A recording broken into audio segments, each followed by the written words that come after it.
আসসালামু আলাইকুম, ওয়েলকাম করছি রিয়াসাত আজিম। ভিন্ন ধর্ম মতাদর্শের যারা শুনছেন সবার প্রতি আন্তরিক কৃতজ্ঞতা। তাসকিন ইস্যু নিয়ে সরগরম ছিল বাংলাদেশের ক্রিকেট, সেখান থেকে একটু বের হতে চাই, বাট তাসকিন ইস্যুতেও কিছু সুপার এক্সক্লুসিভ কন্টেন্ট আপনাদের সাথে আমি শেয়ার করব। তার আগে right now I am focusing on Asia cup mission. Bangladesh দল নিয়ে এশিয়া কাপে যে 15 সদস্যের দলটা হতে যাচ্ছে সেটা নিয়ে team management, cricket operation, selection panel, captain সবাই মোটামুটি একটা চক আউট করে ফেলেছে এবং সেই চক আউটে 14 জন ক্রিকেটার ফাইনাল। 15 সদস্যের যদি স্কোয়াড হয়, আপকামিং এশিয়া কাপে 14 জন ক্রিকেটার ফাইনাল। একটা স্পট নিয়ে মোটামুটি একটা বড় ধরনের প্রতিদ্বন্দ্বিতা হচ্ছে 3 ক্রিকেটারের। একজন ওপেনার রয়েছেন, একজন উইকেট কিপার ব্যাটার রয়েছেন, একজন মিডল অর্ডার ব্যাটার রয়েছেন। তাদের মধ্যে এই কম্পিটিশনটা হচ্ছে 15th যে পজিশনটা, জাতীয় দলের 15তম সদস্য হয়ে এশিয়া কাপ মিশনে কে আসলে তার জায়গাটা সিমেন্ট করবেন। 14টা যে স্পট আমি আপনাদের বললাম ফাইনাল হয়েছে, সেই জায়গায় কোনো backup opener Bangladesh team management right now ভাবছে না। সো নাইম শেখের যে সুযোগ, নাইম শেখকে দলে নিয়ে বহন করে দুবাই আবুধাবিতে গিয়ে খেলানো, নাইম শেখকে নিয়ে নতুন করে বিতর্কে জড়ানো, সেটার সুযোগ আপাতত নেই। এটা কেউ অফিসিয়ালি এখন বলবে না, আমি আপনাদের আগে জানিয়ে দিচ্ছি, Naim Sheikh is not going to be the part of Bangladesh Asia cup squad. So backup opener নেই মানে মেইন ওপেনার যারা তারাই মূল ভূমিকা পালন করবেন এবং সেই জায়গাটায় তানজিদ হাসান তামিম এবং পারভেজ হোসেন ইমন, এই পার্টনারশিপ, যে পার্টনারশিপটা আমরা মিস করেছি। আমরা দেখেছি সবশেষ পাকিস্তানের বিপক্ষে ওপেনিংয়ে এই দুজন ক্রিকেটারকে প্রপারলি সুযোগ দেওয়া হয়নি। 3 ম্যাচে 3টা ডিফারেন্ট প্লেয়ার খেলানো হয়েছে। ইমন তামিম শুরুতে খেলানো হয়েছে, তারপরে ইমনের সাথে খেলানো হয়েছে নাইমকে, তারপরে তামিমের সাথে খেলানো হচ্ছে নাইমকে। So that was not ideal, that was not perfect. সেখান থেকে বের হয়ে ইমন এবং তামিমের পার্টনারশিপ হচ্ছে। Number 3, captain himself Liton Kumar Das. যদি ওপেনিংয়ে কারো কোনো ধরনের ইস্যুস ক্রিয়েট হয়, then Liton will be the backup opener. Okay, Liton Kumar Das will bat on number 3।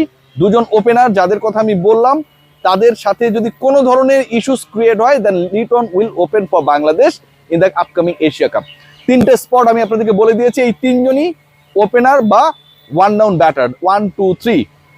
Middle অর্ডারে যেই লিস্টটা আমার কাছে রয়েছে, যাদের স্পটটা ফাইনাল এখন পর্যন্ত, সেখানটাও রয়েছেন 3 জন। অর্থাৎ 3 জন ক্রিকেটারের কথা আমি বললাম যাদের স্পটটা টপ অর্ডারে ফাইনাল, মিডল অর্ডারে 3 জনের স্পট ফাইনাল। এখানটায় রয়েছেন শামীম হোসেন পাটোয়ারি, তাওহিদ হৃদয় এবং লেট মিডলে Jaker Ali Anik, who actually does is best for finishing the innings. Okay, so ওই জায়গাটায় আমরা খেয়াল করতে পারি জাকের আলী অনিক, শামীম হোসেন পাটোয়ারি, তাওহিদ হৃদয়কে নিয়ে কিছু ইস্যুস রয়েছে। তার স্ট্রাইক রেট নিয়ে কথা রয়েছে, পারফরমেন্সের ধারাবাহিকতা নিয়ে প্রশ্ন রয়েছে, but certainly Hridoy is going to be the part of Asia cup squad. 6টা স্পট ডান হয়ে গেছে। Spinner, specialist spinner Bangladesh Abu Dhabi Dubai Asia কাপে নিয়ে যাবে 3 জনকে। একজন বাহাতি অর্থোডক্স, একজন লেগ স্পিনার, একজন অফ স্পিনার। আমি লাস্ট যে নামটা বললাম যে একজন অফ স্পিনার, সেই অপশনটা আপনারা সবাই জানেন, শাক মেহেদি অফ স্পিনার হিসেবে বাংলাদেশ দলভুক্ত হচ্ছেন।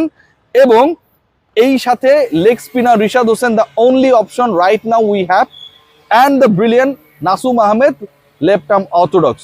মেহেদি হাসান মিরাজের ব্যাপারটা আমি এখানেই কনক্লুড করে দিতে চাই।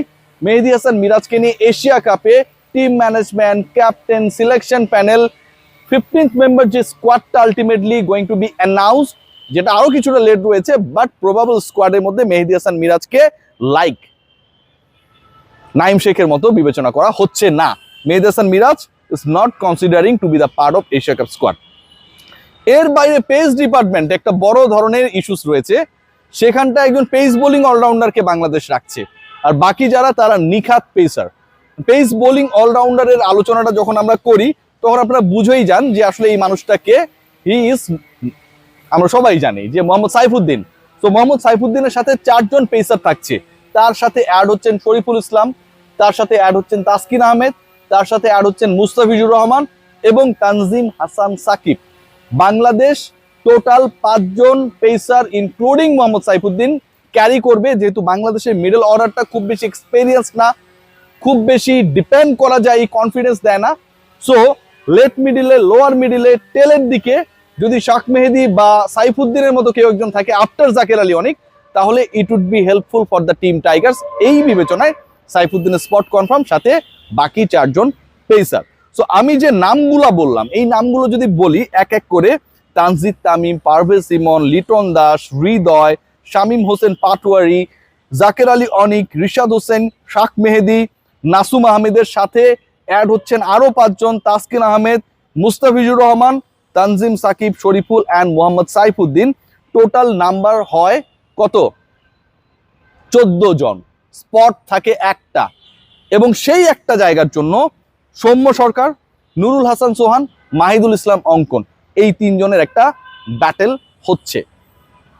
সোহানকে নিয়ে অনেক জোরালো চুক্তি রয়েছে, দাবি রয়েছে। Sohan definitely he should be the part of the 15 member squad. আপনি যদি পুরো দলে মিডল অর্ডারে ব্যালেন্স, লেট মিডলে ফায়ার, যে কোনোটাই চিন্তা করেন, অথবা কন্ডিশনকে যদি আপনি মেলানোর চেষ্টা করেন যে বাংলাদেশের সাবকন্টিনেন্টাল কন্ডিশন, এই টাইপের কন্ডিশনে ভালো ক্রিকেটার ভালো ফিনিশ করতে পারে, যেহেতু ডিপিএল বিপিএল সব জায়গায় সোহান ফিনিশড, মানে কি বলবো, অ্যামেজিংলি। সো ওই জায়গাটায় সোহান বিশাল দাবিদার। যেহেতু ব্যাকআপ ওপেনার নেওয়া হচ্ছে না, সৌম্য সরকারের চান্সেসটা এখানটায় কমে যায়, এমনিতেই কমে যায়। ব্যাকআপ ওপেনার নিলে সেটা সৌম্য সরকার, বা সৌম্য সরকারের চান্সেস আপাতত নেই বললেই মনে করা হচ্ছে। একই সাথে মোহাম্মদ সাইফুদ্দিনের যে ইনক্লুশন, সৌম্য সরকার এক্সট্রা যে কাজটা করতে পারেন সেটা হচ্ছে মিডিয়াম পেস বোলিং, সেটারও প্রয়োজন নেই। সো সৌম্য সরকার কাটমার্ক, থাকে মাহিদুল ইসলাম অঙ্কন এবং নুরুল হাসান সোহান। সো এই দুয়ের মধ্যে থেকে বাংলাদেশ টিম ম্যানেজমেন্ট একজনকে পিক করবে। একটা গ্রুপ রয়েছে always they are not keen to pick Nurul Hasan Sohan. আমি জানি না কেন। আমি বিভিন্ন সময় আমার বিভিন্ন স্টেটমেন্টে বলেছি যে সিলেকশন প্যানেলের ছোটবেলায় কোনো সোহান নামের বন্ধুর সাথে গ্যাঞ্জাম থাকতে পারে, সোহানকে পিক করলে তার কথা মনে পড়ে যায়, যে কারণে তাকে দলে নেয় না। এটা হতে পারে, না হলে কোনো কারণ নেই। গ্লোবাল সুপার লিগেও যদি আমরা দেখি যে নুরুল হাসান সোহান হাউ অ্যাকচুয়ালি হি পারফর্ম, তিনি তার মতো করে পারফর্ম করেছেন, লো স্কোরিং ম্যাচেসগুলো হয়েছে, দলকে ফাইনালে তুলেছেন টানা দ্বিতীয়বার, এবং তিনি যে এই দলের চান্সেস ডিজার্ভ করেন, সিলেকশন প্যানেলের প্রধান তার বক্তব্যের মাধ্যমে কিন্তু সেটা প্রিভিয়াসলি ক্লিয়ার করে দিয়েছে। কিভাবে ক্লিয়ার করেছে খেয়াল করে দেখবেন। সিলেকশন প্যানেল প্রধান বলেছেন সোহানকে বিবেচনা করা হয়নি, সবশেষ যে সিরিজটা ছিল শ্রীলঙ্কায় তার ইনজুরি ছিল, সোহানের ইনজুরি ছিল না। পরের ম্যাচে পরের দিনই তিনি 97 করেছিলেন। সো রাইট নাও তো সোহানের কোনো সমস্যা নেই, and definitely you need someone in the middle order. তো সোহানকে রাখতে আপনার সমস্যাটা কোথায়? সোহানের সাথে কম্পিটিশন হচ্ছে মাহিদুল ইসলাম অঙ্কনের। মাহিদুল ইসলাম অঙ্কন লাস্ট বিপিএলেও অনেক ফায়ারি ইনিংস খেলেছিল, এবং যেহেতু আপনি উইকেট কিপিং অপশনটাকে মাথায় রাখছেন, এক্সপেরিয়েন্সকে মাথায় রাখছেন, এশিয়া কাপকে মাথায় রাখছেন, from that connection Nurul Hasan Sohan তুলনামূলকভাবে মাহিদুল অঙ্কনের থেকে বেশটাই গিয়ে। সো বাংলাদেশের এশিয়া কাপ স্কোয়াড আলটিমেটলি অনেকটাই ফাইনালাইজ করা রয়েছে।